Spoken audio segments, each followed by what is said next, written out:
Hey everybody, what's going on? It's James here with Crypto Common Sense. Wanted to shoot a weekend update video for you for Bitcoin and a couple of other cryptocurrencies if I have time. But before I jump into the content, please do me a huge favor. Hit that thumbs up button. Make sure you subscribe to the channel if you have not already. And of course, don't forget you can check the description for links where you can join the Patreon, where you can join a couple of different platforms with my affiliate link, and of course, where you can join my trading course if you would like to learn my proprietary trade setups. I've been thinking a lot about the channel, trying to figure out what direction I want to go with the channel, and I got a comment the other day on social media saying that I deleted all of my old videos. First off, I didn't delete them, I just unlisted them, and I unlisted all of them. It wasn't like cherry picking, like, oh, I'm going to take this one because I was right, I'm going to take this one because I was wrong. Nothing like that. There was literally hundreds of videos that were daily update videos that serve no purpose anymore. And so I actually had some videos that were kind of mixed in there that were actually like evergreen videos, like how to use Fibonacci levels, how to draw support, how to draw resistance, things like that, that nobody was seeing because they were being buried by all those other daily update videos. In the end, what I decided to do was I just unlisted everything, and I'm going to reshoot some new videos that are up, evergreens. So things like, basic trading stuff that you can find for free on the internet. I might as well do it for free on this channel so you don't have to go look for it. So I'm going to shoot some stuff like that. And then what I'll probably do in the future is when I do an update video, I'll probably leave it up for a couple of days and then I'll unlist it as well so it doesn't get all cluttered up again. Okay. So if you're wondering, no, nothing bad happened to the channel. I just unlisted the stuff so it wasn't so cluttered. All right. So also what I'm going to try to do going forward, and this is tough, guys. Somebody asked in the last video, they said, can you do more like micro analysis instead of the macro picture? Well, the thing is trading, I don't trade like other people trade, right? I trade in a very unique way. And I think that comes down to the fact that I taught myself how to trade through trial and error versus going and reading the same books that everybody else read. Now, I've read a lot of books on trading after I learned to trade, but most of the time I find that the stuff doesn't apply that much to cryptocurrency. And I don't know if it's because of the heavy manipulation or what. But I've talked about this in past videos, how a lot of times the patterns, they do the exact opposite of what they're supposed to do, right? Not always, but a lot of times you got to be really careful about playing the patterns because they end up being these big traps with cryptocurrency. So for me, when I'm doing my trades are based on these very specific set of rules, right? And so if you hear me talking about setups, that's not a term that I invented. That's a term that basically means a trader has come up with a system or a set of circumstances that they're looking for. And when those circumstances occur, they know to take a trade. Now, I'm not going to share those things publicly. I've shared a couple of them publicly in the past. I shared my 3 Little Pigs setup, for example.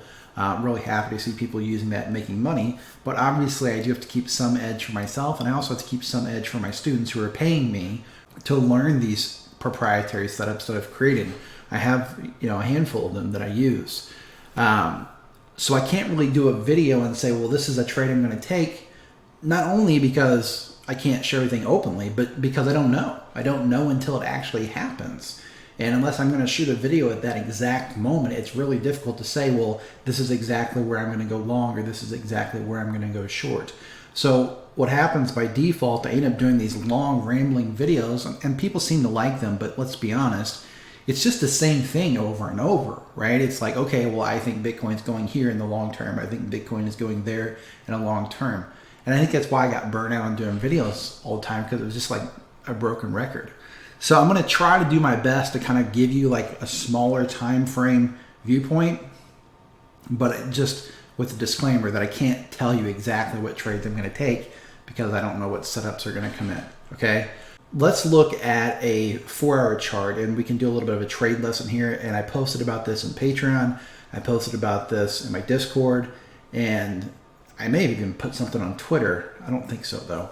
But essentially, for the last month or so, last couple of months, this 50 moving average on the 4-hour chart has been a really, really easy line to play. When it's come down to test it, right? It's often been a great place to long Bitcoin, and you can just ride it up. And then when it broke through it and closed underneath it, this isn't, in my opinion, this was not a legit reason to short it. I was short back here for different reasons because it broke this double top. But, you know, broke through it, but as soon as it came back up and closed on top of it, again, great place to long it.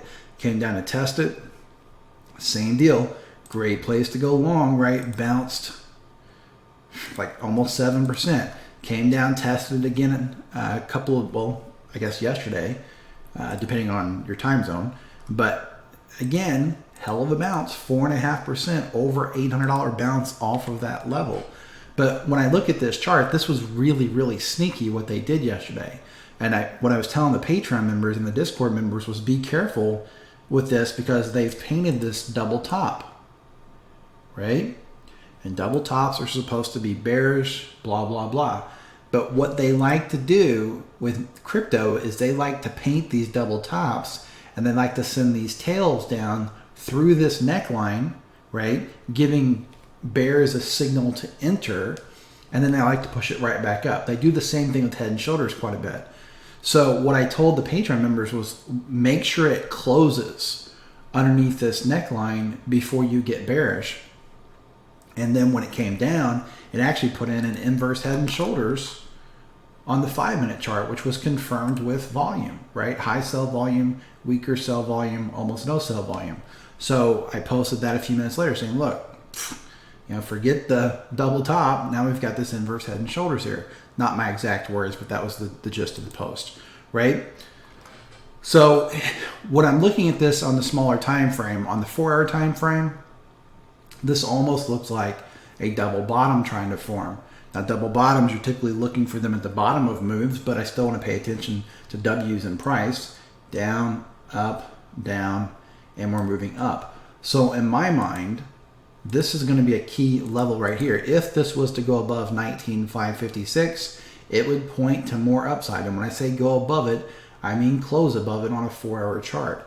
If it can't break above that level, then I think this is probably just consolidation before a move down. Okay, so that's the 4-hour chart. Again, the double top did not confirm because it threw a tail down, did not close underneath it, and now it's moved up off of it. Okay, this almost looks like some type of triangle forming. Got your touch, third touch over here, and then you got something that looks like this on the bottom, right? So this could be a triangle. Triangles are continuation patterns more often than not. So if it's moving up when it enters a triangle, more often than not, it will continue moving in the same direction. Now I'm a macro bear, blah, blah, blah, blah, blah. But look, we're not talking about macro pictures. We're talking about the smaller time frame. Again, my opinion, we've got to wait for it to close this 19,556 level. And if so, then we could be looking at an up move and we could measure it. We could just say, look, here is the bottom of this move. Here is the top. Here is the pullback. And that gives a target of $21,824.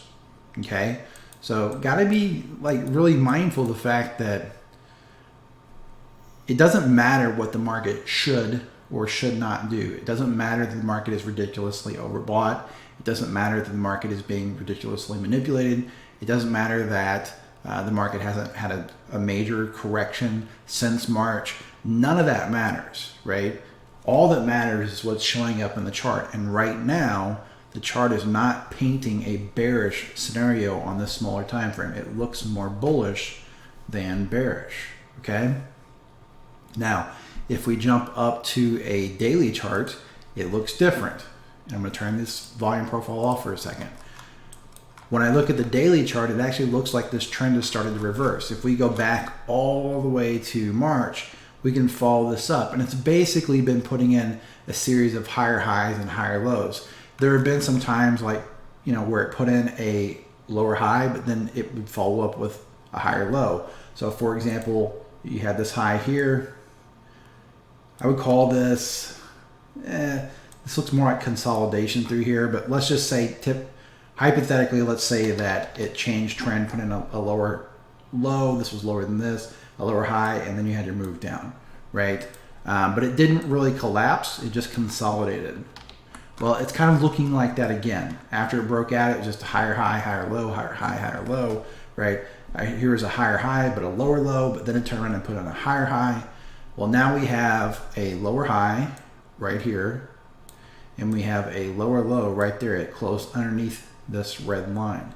So again, I want to watch where this price goes in the daily, because if it goes up and closes a 4-hour candle above that 19.5 level that we just talked about, look, good chance it's going to close a daily candle above this candle as well, which again would point bullish. Now, if it fails to close a daily candle above this level, that means it's going to probably fail to close a 4-hour candle above this level here, and that would point to another lower high, which would make me think that this is going to do something like this, right? So the daily looks a little more bearish, whereas the 4-hour looks more bullish. If we put the volume profile on there, and this isn't talking about macro stuff, guys, this is like, I mean, this is like pertinent, right, to the smaller time frames. And when I say smaller, I'm not talking about 5 minutes, but I'm talking about like what's happening in the market. If we put a volume profile on there, and we're not going to go all the way back to March, we'll do that real quick. So here's March, right? From the move up from March, from the very bottom in March to now, the point of control, the point that everybody thinks is out of the question, $9,544, which lines up nicely with the big correction into the 61.8.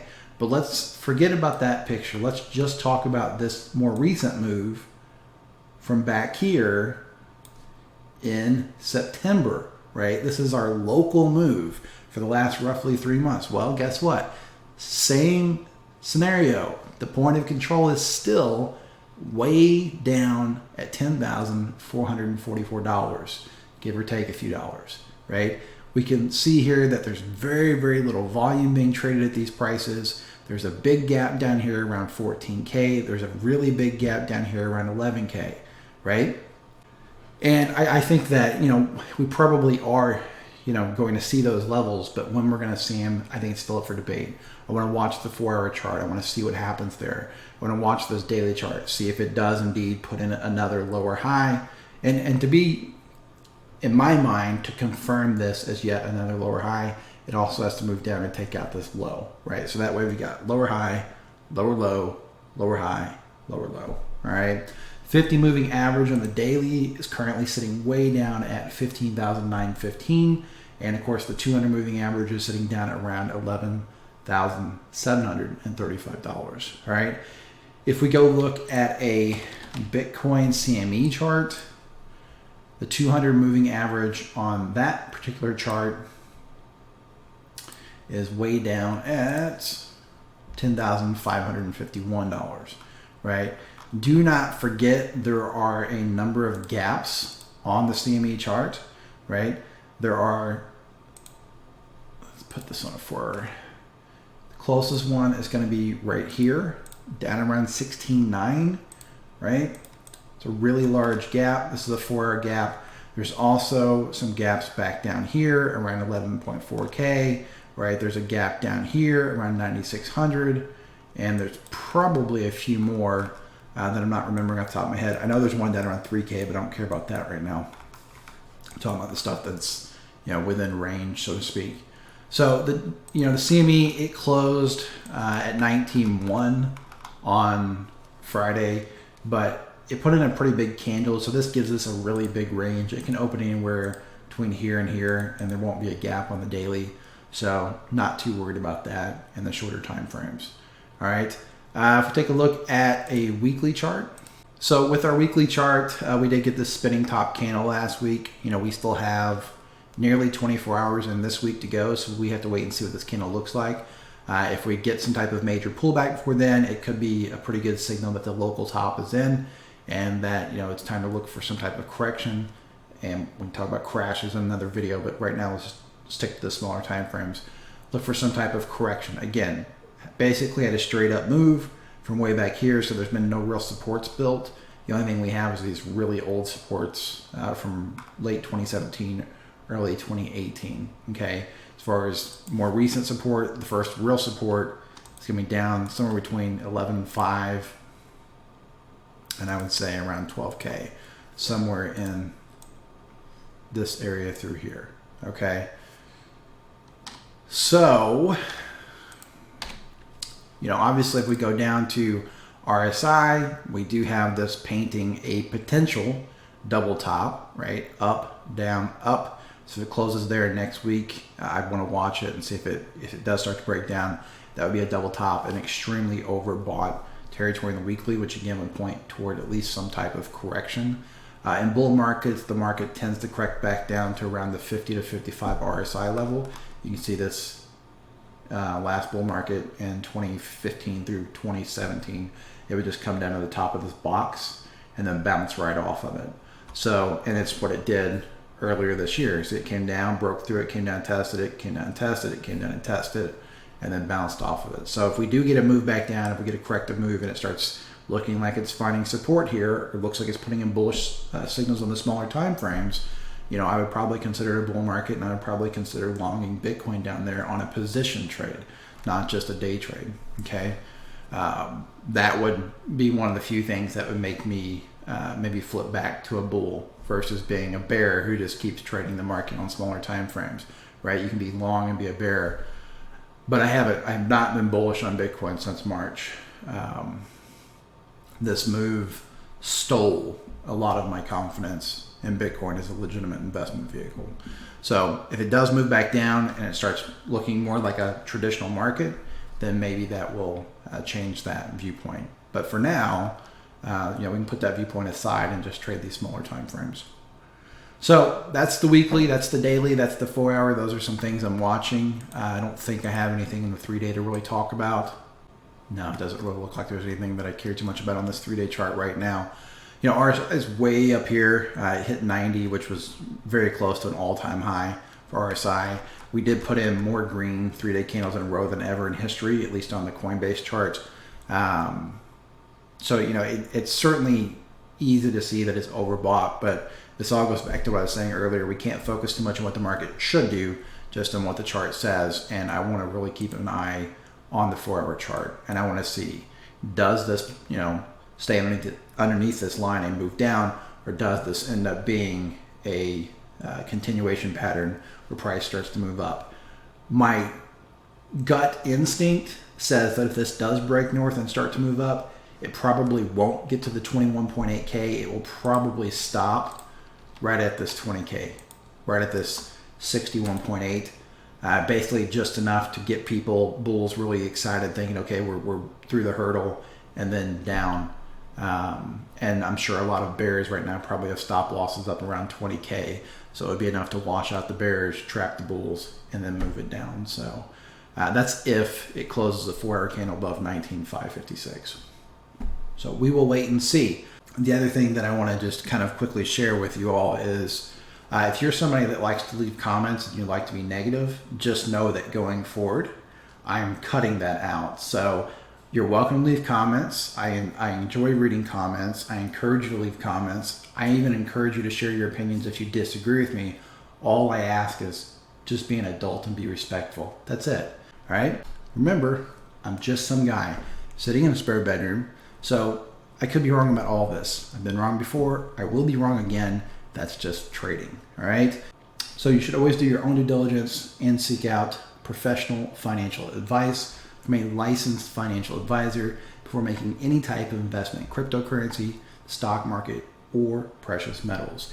If you enjoyed this video, be sure and give it a thumbs up. Make sure you subscribe to the channel if you have not already, and check the description for links where you can support the channel, and also the hiccups right in the middle of that, and also where you can find a link to join my trading course if you'd like to learn my proprietary trade setups. If you just want to learn TA, it's free all over the internet. You don't need to take my course to do that. The real reason to take my course is to learn the proprietary trade setups that I personally invented or created, or whatever you want to call it, right? Those are the setups that allow people who have never traded before to suddenly jump into this market and do very well out of the gate. All right, with all that being said, this is James with Crypto Common Sense reminding you to please trade safe.